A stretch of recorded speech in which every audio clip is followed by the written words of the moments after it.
Não importa aonde você se encontre nesse momento, se você está vendo esse vídeo de manhã, durante o dia, na madrugada, à noite, não importa. O importante é você crer.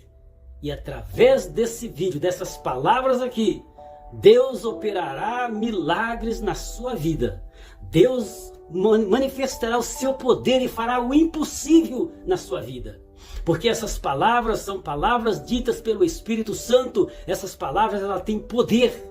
Nós pregamos um Deus vivo, um Deus poderoso que sustenta o universo em suas mãos. Esse é o Deus que nós servimos. O Deus que nós servimos, nós não precisamos carregar Ele. Ele é que nos carrega.